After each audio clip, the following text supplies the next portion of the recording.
This game involves an element of financial risk and may be addictive. Please play responsibly at your own risk. इस game में वित्तीय जोखिम का एक रास्ता शामिल है और इसकी लत लग सकती है। कृपया जिम्मेदारी से और अपने स्वयं के जोखिम पर ही खेलें। दोस्तों, तो कैसे हैं आप लोग? देखिए, सबसे जो अभी हमारी तीसरी टीम है दिल्ली कैपिटल। अभी तक जितनी भी टीमें मैंने बनाई हैं गुजरात और राजस्थान, उससे डल टीम मेरे को दिल्ली कैपिटल की लग रही है। ठीक है, आपको काफ़ी लोग को वो हो सकता है, अरे भाई ये क्या बोल रहे हो, बट मैं अपना एनालिसिस रखूंगा। मैं फिर बोलता हूँ, मैं जो भी करता हूँ अपने हिसाब से करता हूँ, अपने थिंकिंग के हिसाब से करता हूँ, ना कि जो दूसरे बोल रहे हैं उस हिसाब से मैं चलता हूँ। नहीं, अब मैं हमेशा बोलता हूँ अगर आपको अलग रहना है तो आपको उस हिसाब से सोचना भी पड़ेगा। अब मैं अपना पॉइंट आपके सामने रखूंगा। अब आपको सही लगता है गलत लगता है वो आपके ऊपर है। देखिए, दिल्ली का ये पूरा स्क्वाड है और पॉसिबल प्लेइंग 11 फिर सुनिएगा, ये मेरी प्लेइंग 11 नहीं है। ये प्लेइंग 11 जो भी मैं बना रहा हूँ वो उनका कितना पैसा है उन्होंने दिया है किस किस प्लेयर को, उस हिसाब से प्लेइंग 11 बना रहा हूँ जो उनका टीम मैनेजमेंट सोच रहा है। ठीक है, तो मेरे हिसाब से पॉसिबल प्लेइंग 11 ये रहेगी। अब सबसे मेन चीज आप देख लो, दिल्ली की टीम इस बार फाइनल में तो नहीं जाएगी। ये मेरा पूरा प्रोडिक्शन है और कैलकुलेशन के बेसिस पे मैं सारी चीज बता रहा हूँ, एनालिसिस के बेसिस पे। दिल्ली शायद लास्ट के 2 बार से हमारी आईपीएल फाइनल में जा रही है। अभी देखिए, अब दिल्ली में इस बार ना तो स्टोइनिस है, ना अश्विन है, ठीक है, ना हेटमायर है। आप बोल सकते हैं स्टीवन स्मिथ और धवन, ठीक है, शिखर धवन, ये सब मेन प्लेयर थे उनके। स्टीवन स्मिथ भी ठीक खेला था लास्ट ईयर, आप बोल सकते हैं विकेट नहीं गिरा के दे रहा था। बाकी स्टोइनिस ने कितना मैच जिताया वो आपको भी मालूम है। अश्विन ने भी अच्छी बॉलिंग की थी और हेटमायर ने भी काफी मैच अच्छे किए थे। अब उन्होंने इन सारे प्लेयर्स को इस बार नहीं चुना और उनकी जगह डेविड वार्नर, मिचेल मार्श, आप बोल सकते हैं सिरकार भरत और आप बोल सकते हैं रॉबमैन पॉवेल, इन सबको लिया गया है। ठीक है, जो मेरे समझ से एकदम परे है। ठीक है, इनकी टीम मेरे को बहुत डाउन लग रही है। अब आप देखिए, इनको जब प्लेयर रिटेन करने का मौका मिला तो इन्होंने ऋषभ पंत को लगभग 15-16 करोड़ में खरीदा। It's a good pick. Rishabh Pant के बारे में मेरे को कुछ बोलना नहीं, एक एक प्लेयर की एनालिसिस भी अपन कर लेते हैं। दूसरा, अक्षर पटेल को लगभग इन्होंने 9 करोड़ रुपए में लिए। ठीक है, तो अक्षर पटेल भी टॉप प्लेयर है, आप बोल सकते हैं 4 ओवर करके देता है, नीचे में हिट करके दे सकता है। पृथ्वी शॉ फ्यूचर है इंडिया का, फिट नहीं रहता, इसका सबसे मेन प्रॉब्लम ये है। अगर ये फिटनेस पे ध्यान दे तो बहुत ही देखिए तगड़ा प्लेयर है। लास्ट ईयर आप बोल सकते हैं डोमेस्टिक में तो इनके सामने बॉलर बॉलिंग करने से डरते हैं, इतना बेहतरीन मारता है ये। ठीक है, श्रीलंका के साथ भी हमने देखा था, ओडीआई में भी इसको मौका मिला था, तो ये बहुत टॉप का प्लेयर है। अब और अच्छा हो रहा है धीरे धीरे। और दिल्ली में आप बोल सकते हैं जब ये बैट्समैन आएगा तो आप इसका रन नोट करके बॉल नोट करके रनियस कर सकते हो। ये सारी चीज़ आप इसके ऊपर ट्राई कर सकते हो, मैं साथ साथ बताता भी जाता हूँ। One of the top player. और जो चौथा इनका पिक था वो था एंड्रिक नोकिया, साउथ अफ्रीका के फास्ट बॉलर हैं और बहुत ही बेहतरीन बॉलर है। ठीक है, तो ये 4 पिक तो इनके बहुत टॉप के हैं। अब देखिए, अब नोकिया को बैटिंग नहीं आती, आपको ये बात याद रखनी है। जो भी है सारी चीज़ बता दे रहा हूँ। अब जो इनके जो बाकी प्लेयर इन्होंने खरीदे हैं वो मेरे को उतने अच्छे नहीं लगे। अब देखिए, सबसे पहले तो शार्दुल ठाकुर, इस बार मैं वो करके भी बता देता हूँ, आराम से वीडियो बनाता हूँ। शार्दुल ठाकुर को लगभग लगभग इन्होंने 10 करोड़ रुपए में लिए। मेरे हिसाब से तो सेंस नहीं बनता। देखिए, T20 में प्लेयर अच्छा है, आपको विकेट लेके देता है, बट वो रन फोड़ाता भी है। ठीक है, शार्दुल ठाकुर का एक नेगेटिव पॉइंट है कि आपको 4 ओवर में 20 रन पे एक को विकेट नहीं या फिर 1-2 विकेट लेके ऐसा वाला बॉलर नहीं, ये रन लीक करता है, 35-40 रन तक मारा जाता है और बैटिंग इसकी बहुत नीचे आएगी। तो अब अगर आपने इनको 10 करोड़ दिया है तो सिर्फ क्या बॉलिंग के लिए दिया है और ऑलराउंड कैपेबिलिटी है, तो क्या आप इसको ऊपर भेज सकते हैं क्या? इनका मान लीजिए कि पहला विकेट इनका मान लीजिए 100 पे गिरता है या 2 विकेट आखिरी के 6-7 ओवर बचे, तो क्या आप शार्दुल ठाकुर को पहले बेचेंगे? आपके पास वो प्लेयर की कैपेबिलिटी क्या है, आप क्या सोचते हैं? तो इस सेंस में अगर आप देखें तो मेरे हिसाब से it's not a good pick at 10 crore rupees. ठीक है, T20 में शार्दुल ठाकुर को 10 करोड़ रुपए देके खरीदना, इससे बेटर आप बोल सकते हैं दीपक चहर का बय था। ठीक है, क्योंकि वो मेन 4 बॉलर हैं, 4 ओवर करने वाला बंदा है और अगर नीचे में टाइम आया तो वो हिट कर लेगा। तो उस सेंस में देखा जाए तो I think Deepak Chahar is more better player than Shardul Thakur. अब आप मेरी समझने की कोशिश कीजिएगा, आपने एक प्लेयर को 10 करोड़ रुपए दिए हैं 4 ओवर बॉलिंग करने के लिए बस। अब आप ये नहीं सोच सकते कि ये बंदा, आप इसको चौथे पे तो नहीं भेजने वाले, ना ही 5वें पे भेजने वाले हो। अगर इसकी हिटिंग कैपेबिलिटी अच्छी है तो भाई उसके पहले ही आप अक्षर पटेल को भेजोगे, उसके पहले रॉबमैन पॉवेल को भेजोगे, है ना? यही तो होगा, शिकार भरत भी उसके पहले ही आएगा। तो कहीं ना कहीं इसका वो वैल्यू एडिशन बहुत कम हो जाएगा, मैं सच बता रहा हूँ।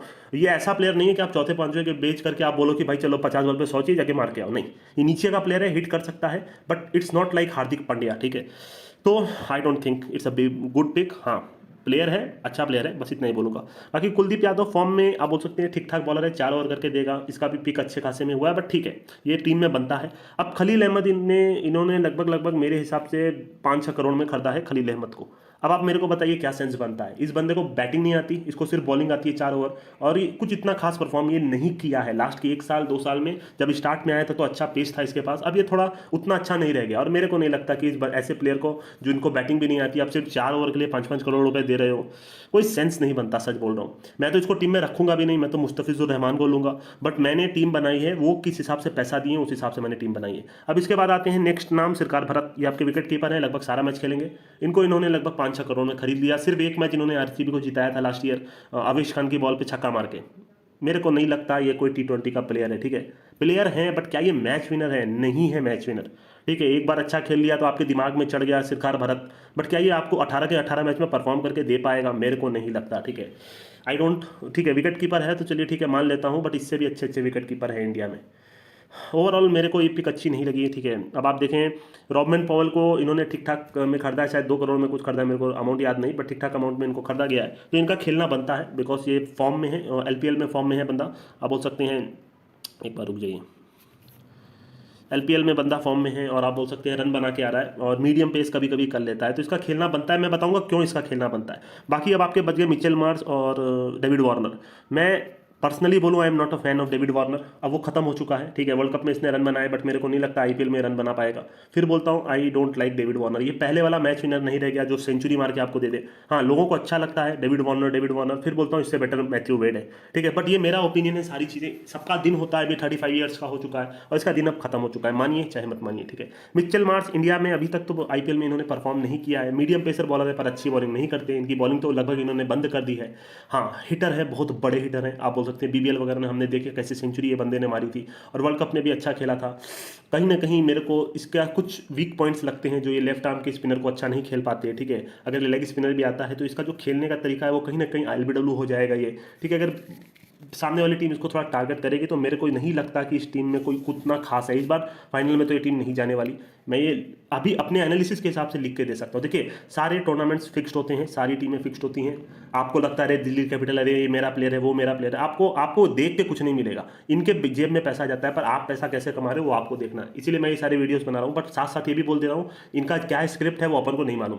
इस साल का जो वर्ल्ड कप ऑस्ट्रेलिया ने जीता, कोई बंदा नहीं बोल सकता तो ऑस्ट्रेलिया जीतेगी, बिकॉज वो बांग्लादेश में हार के आ रही थी। आप बोल सकते हैं पूरा पुअर परफॉर्मेंस था उनका, बट वो स्क्रिप्ट ऐसे लिखी गई कि आप बोल सकते हैं कहीं ना कहीं वो ऑस्ट्रेलिया ने जीत लिया। तो मेरे हिसाब से अगर ईमानदारी से देखा जाए तो इस टीम को फाइनल तक नहीं पहुंचना चाहिए, टॉप 4 में पहुंच जाए बहुत मुश्किल से। और ये डिफेंड टीम तो बिल्कुल भी नहीं है। इनके जो 4 बॉलर हैं सारे रन निकिंग बॉलर है, ठीक है। एक प्लेयर अच्छा है, बाकी बॉलर अच्छे नहीं है। मुस्तफिजुर रहमान को खिलाएगा तो अच्छा है, but they are not a defend team, neither they are a chase team, ठीक है। मेरे को इस टीम में कुछ खास नहीं लग रहा है, ठीक है। ओवरऑल अगर मैं बोलूँ तो Prithvi Shaw is a good player. इसके अलावा अक्षर पटेल आप बोल सकते हैं, और शार्दुल ठाकुर इतना मोटा नहीं दिखाना चाहिए था, बट ओके है। तो अब आप आइए इनके बेंच की बात कर लेता हूँ सबसे पहले, जिनको शायद ही खिलाया जाए। रिपल पटेल, आप बोल सकते हैं, एक मिनट रुकिए। रिपल पटेल ठीक ठाक बैट्समैन है, ठीक ठाक बॉलर है, बेकार, मतलब आप बोल सकते हैं ये लोग सिर्फ रहते हैं, कुछ करते नहीं है, कुछ कर भी नहीं पाएगा। यश धुल अंडर 19 का वर्ल्ड कप का कैप्टन है, यंग प्लेयर है। अब आप IPL में तो इससे कुछ उम्मीद नहीं कर सकते कि आकर के आपको मैच विनिंग देगा, ठीक है। हमने देखा किसका किसका क्या क्या हाल हुआ है। प्रियम गर्ग जैसे प्लेयर अभी तक IPL में परफॉर्म नहीं कर पाए, ठीक है। तो इनको मौके की जरूरत है। अंडर 19 खेलना अलग बात होती है, IPL में आकर के खेलना अलग बात होती है। सरफराज खान, इनको बहुत साल से मौका मिल रहा है, कुछ नहीं कर पा रहे, खाली बैट्समैन है, थोड़ा तेज खेलते हैं but not worth it. Ashwin हेबर बैट्समैन है, आप बोल सकते हैं नॉट वर्थ इट, ठीक है। ठीक ठाक रन बना के आ रहे हैं, but IPL is a different stage. Vicky Ostwal को मौका मिल सकता है, अंडर 19 के लेफ्ट आर्म के स्पिनर है और अच्छी बॉलिंग करते हैं, ठीक है। लेफ्ट आर्म स्पिनर कोई दिक्कत नहीं, वो अंडर 19 हो चाहे कुछ भी हो, ये अच्छी बॉलिंग कर सकता है और उसको शायद टीम में जगह मिले, बट कैसे मिलेगी आप खुद ही सोचिए। अक्षर पटेल को मौका मिल रहा है तो अक्षर पटेल को इन्होंने इतना मोटा रिटेन किया है, तो इन सब की जगह बनती नहीं है, ठीक है। इन सब की जगह एकदम नहीं बनती। अब आइए अपन बैकअप प्लेयर की बात करते हैं। मनदीप सिंह, अब इतना मौका मिलने के बाद भी इसने कुछ नहीं किया आज तक अपने लाइफ में, और थोड़ा फॉर्म में है इधर बीच, बट मेरे को नहीं लगता कुछ कर पाएगा, ठीक है। टिम साइफर्ट IPL में आज तक परफॉर्म नहीं किया, इसको मौका मिले ये भी बहुत मुश्किल की बात है, क्योंकि इन्होंने पहले ही सिरकार भरत को 6 करोड़ में खरीद लिया है, तो इसको मौका मिलना नहीं है। ललित यादव, वही मैं बोल सकता हूँ टुकड़ों के प्लेयर हैं, ऑफ स्पिनर अच्छा कर लेते हैं, शायद ललित यादव ऑफ स्पिनर ही है और राइट हैंड बैट्समैन है, खेल भी चुका है, कुछ खास नहीं है। मैंने रन आउट करके कितना ही पैसा बनाया है, ठीक है, आप रन आउट कर लीजिएगा। लुंगी अंगीडी मेरे को पर्सनली पसंद नहीं है, फास्ट बॉलर है, बैटिंग एकदम नहीं आती और रन लीक करता है चेन्नई ने, इसीलिए इसको अपनी टीम से निकाला है। चेतन सक्रिया, मैं फिर बोलता हूँ it's a bad buy. 4 crore रुपये में आप एक प्लेयर को सिर्फ 4 ओवर बॉलिंग के लिए भेज रहे हो, बल्कि आपके पास ऑलरेडी इतने सारे बॉलर हैं। मेरे को नहीं लगता ऐसा प्लेयर खेलेंगे भी। अगर चेतन सक्रिया को खिलाएगा तो फिर खलील अहमद को भी इन्होंने 5 करोड़ में लिया है, तो इन दोनों में किसी एक को ही खिला सकता है। मतलब आप 2 लेफ्ट आर्म पेसर को लेते हो 4-4, 5-5, 10-10 करोड़ में, दोनों मिला के 10 करोड़ चले गए। इनको बैटिंग करना आता नहीं, सिर्फ 4 ओवर बॉलिंग करेंगे। मेरे को नहीं लगता ये सब कुछ अच्छी बाय है, डेफिनेटली बोलता हूँ। प्रवीण दुबे, ये शायद लेग स्पिनर हैं, ठीक ठाक बैटिंग भी कर लेते हैं, बट वही बोलता हूँ ललित यादव, रिपल पटेल, प्रवीण दुबे, सब एक ही जैसे प्लेयर हैं, ठीक है। कुछ खास आपको मैच विन करके नहीं दे सकते, फिर भी प्रवीण दुबे थोड़ा सा ऊपर आता है मेरे नज़र में।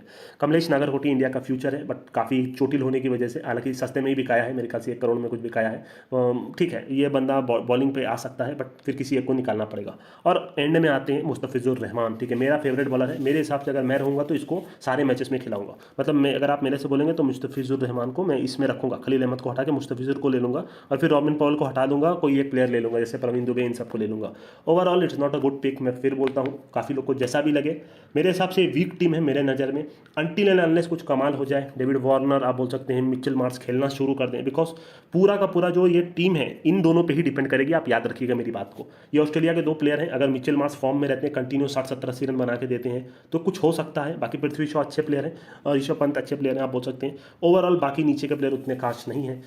मेरे से पर्सनली पूछेंगे आप तो I don't like this team and I definitely not going to rate this team in top 4 even. चली जाती है, बात अलग होती है, स्क्रिप्ट वो कैसे लिखे मेरे को मालूम नहीं। ईमानदारी से देखा जाए ये टीम वीक है, ये डिफेंड टीम तो बिल्कुल भी नहीं है, और प्लेयर के जो पिक हैं बहुत पुअर हैं। फिर बोलता हूँ खलील अहमद और जैसे चेतन सकरिया को 10 करोड़ में दोनों मिला के बिके हैं, that is not worth it at all. ठीक है, आपको या ऑलराउंडर ले लीजिए, इंडिया के काफ़ी ऑलराउंडर्स थे, आप ले सकते थे, बट आप प्योर बॉलर पे गए, और प्योर बॉलर आपको कभी भी मैच विन करके नहीं दे सकते, खासकर अगर वो इंडिया के हैं तो। ठीक है, बॉलर अगर बैटिंग करता है नीचे में, ठीक है, शार्दुल ठाकुर मानता हूँ, चलिए बैटिंग भी कर लेता है, बॉलिंग भी कर लेता है, एक अच्छी पिक है, अक्षर पटेल अच्छी पिक है, but not like Khalil Ahmed and आप बोल सकते हैं ये सब चेतन सकरिया लोग। ठीक है, बाकी ये मेरा ओपिनियन था, मेरा मानना अलग होता है। T20 it's a different game, मैं अपने हिसाब से सोचता हूँ, and I rate this team as one of the baddest pick ever आप बोल सकते हैं। बाकी लास्ट ईयर के मुकाबले अगर देखा जाए तो लास्ट ईयर जैसे मैंने बोला, स्टोइनिस, अश्विन, हेटमायर, धवन, इन सबको निकाल के अगर आप ऐसे प्लेयर को लेते हो, देखता हूँ, आई डेफिनेटली देखता हूँ क्या कर हो सकता है इसमें।